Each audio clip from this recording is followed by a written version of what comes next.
Du sitzt endlich auf dem Sofa. Der Tag ist vorbei. Niemand braucht gerade eine Unterschrift, ein Pausenbrot, eine Antwort oder ein Wunder. Und genau in diesem Moment sagt dein Kopf: Perfekt. Dann können wir ja jetzt alles besprechen, was heute liegen geblieben ist.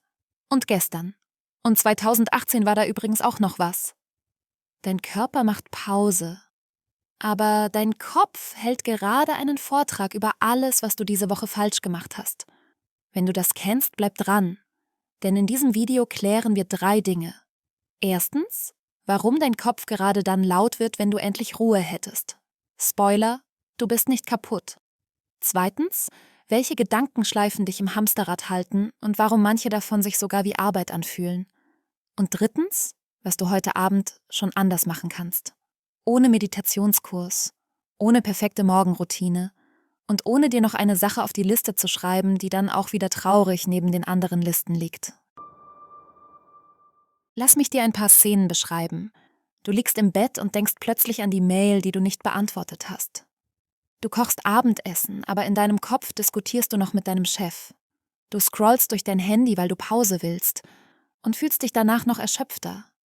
Und das Gemeine ist, von außen sieht es aus, als würdest du nichts tun, aber innen läuft Schichtbetrieb. Irgendwo klingelt ein Telefon. Jemand sagt: Da war doch noch was. Und hinten im Kopierraum druckt dein Gehirn alte Sorgen aus, als gäbe es Mengenrabatt auf Grübeln.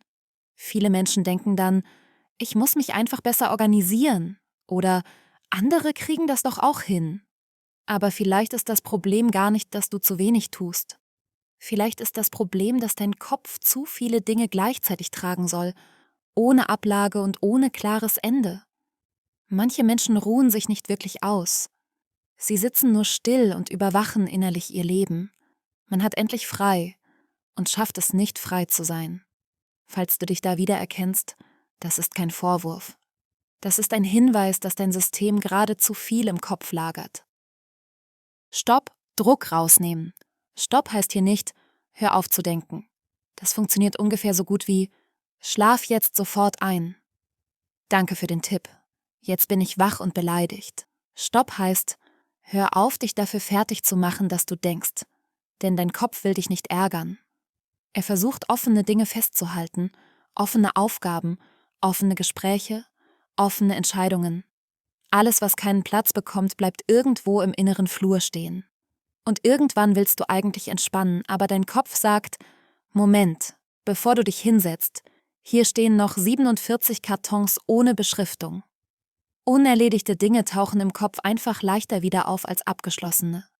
Kennst du das, wenn du den Kühlschrank aufmachst, vergisst, was du wolltest, die Tür zumachst und 2 Minuten später wieder davor stehst?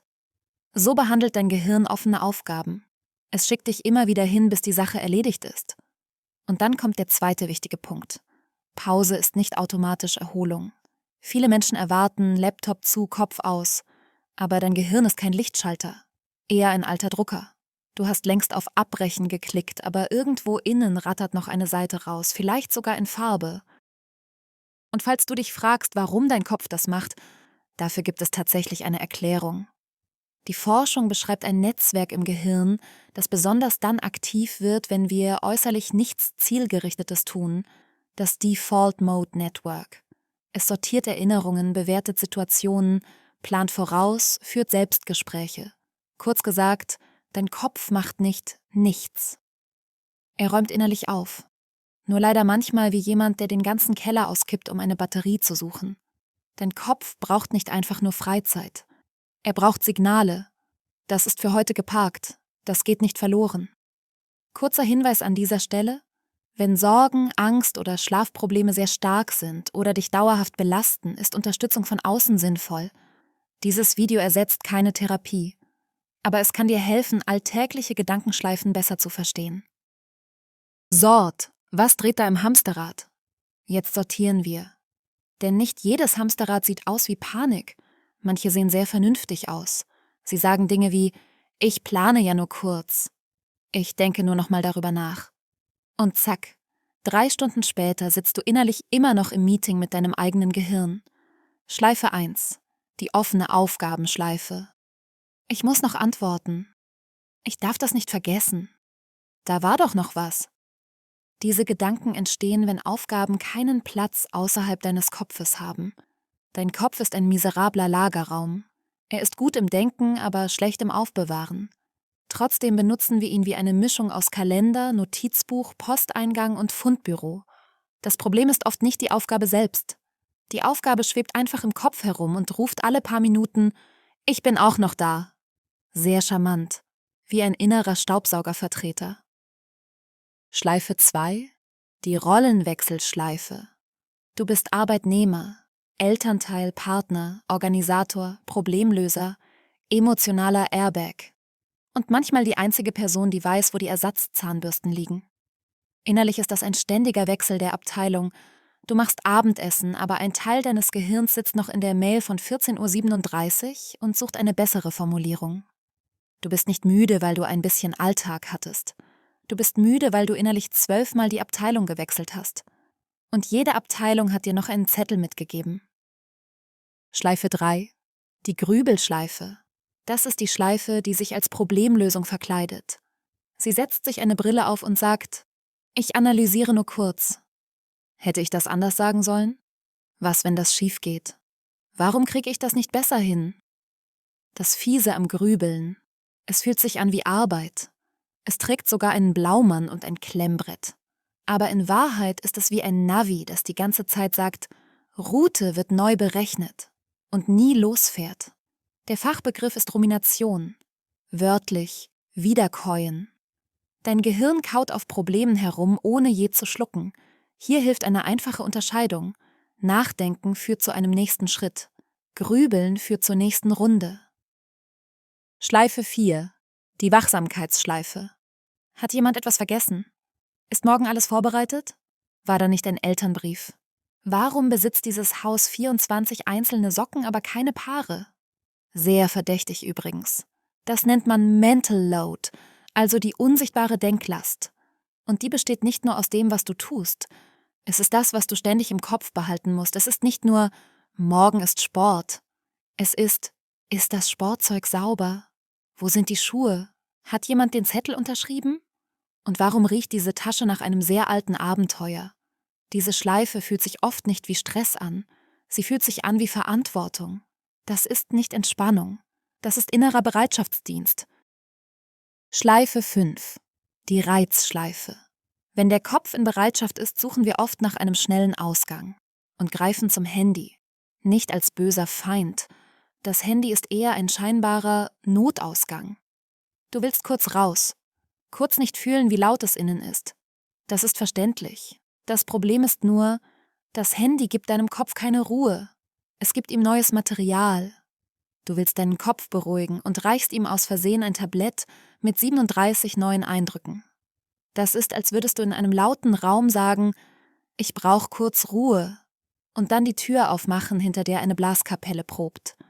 Wenn du jetzt denkst: Ich stecke in allen 5 Schleifen gleichzeitig. Willkommen im Club. Das ist keine Schwäche. Das ist eine normale Reaktion auf einen Alltag, der mehr Reize, Rollen und offene Schleifen enthält, als unser Kopf gut sortieren kann. Step: Raus aus der Schleife. Die gute Nachricht: Du musst nicht dein Leben umkrempeln. Du musst nicht ab morgen um 5 Uhr aufstehen, kalt duschen, meditieren, Tagebuch führen und danach lächelnd eine Selleriestange begrüßen. Du brauchst erst einmal kleine Ausgänge, kleine Türen, durch die dein Kopf raus kann. Schritt 1: Der Kopfparkplatz. Dein Kopf hält gerade alles fest, weil er keinen anderen Ort dafür hat. Der Kopfparkplatz gibt ihm einen. Nicht digital, nicht perfekt, einfach ein Zettel, auf dem deine Gedanken kurz stehen bleiben dürfen. Vielleicht denkst du jetzt: Aha, schon wieder aufschreiben. Verstehe ich. Wenn man ohnehin überlastet ist, klingt das schnell wie: Hier noch eine Aufgabe.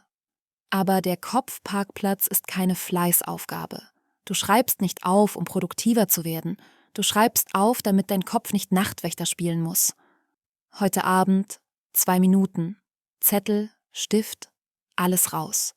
Nicht schön, nicht ordentlich, nicht vollständig. Nur raus.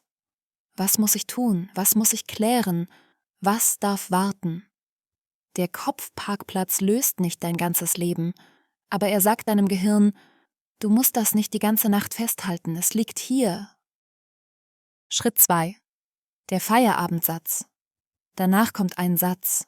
Nur ein Satz. Zum Beispiel: Für heute ist genug. Was offen ist, ist notiert. Morgen reicht. Dein Kopf braucht manchmal keinen Motivationsspruch. Er braucht eine freundliche Büroschlussdurchsage. So etwas wie: Liebe Gedanken, die Verwaltung ist für heute geschlossen. Dringende Fälle bitte schriftlich einreichen. Alles andere morgen ab 9. Natürlich wird dein Kopf nicht sofort sagen: Ach so, danke, dann bin ich mal still. Schön wär's. Aber du baust ein Signal auf und irgendwann merkt dein System: Es gibt einen Übergang. Ich muss nicht vom vollen Tag direkt in die Stille springen. Schritt 3. Grübeln markieren. Wenn du merkst, dass ein Gedanke die 4. Runde dreht, sag innerlich: Das ist gerade Grübeln. Kein Planen. Dann eine Frage: Gibt es hier einen nächsten kleinen Schritt? Wenn ja, aufschreiben. Wenn nein, dann ist es eine Schleife. Und nicht jeder Gedanke verdient eine Konferenz. Manche Gedanken dürfen vorbeikommen, winken und wieder gehen.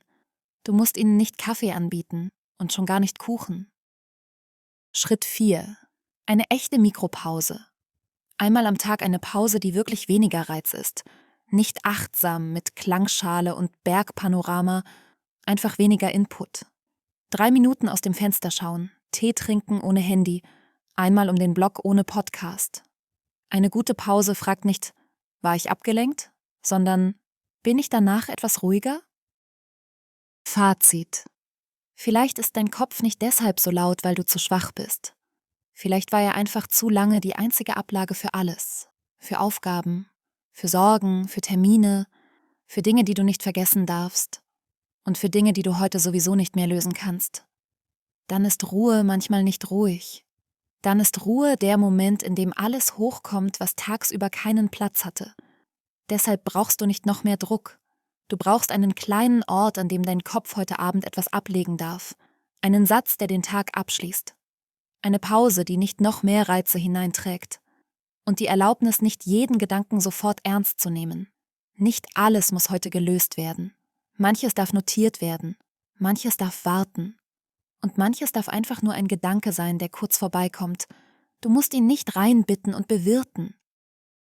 Wenn du heute Abend nur eine Sache ausprobierst, dann diese. Schreib auf, was im Kopf kreist. Nicht schön, nur raus. Und dann sag dir: Für heute ist genug. Was offen ist, ist notiert. Morgen reicht.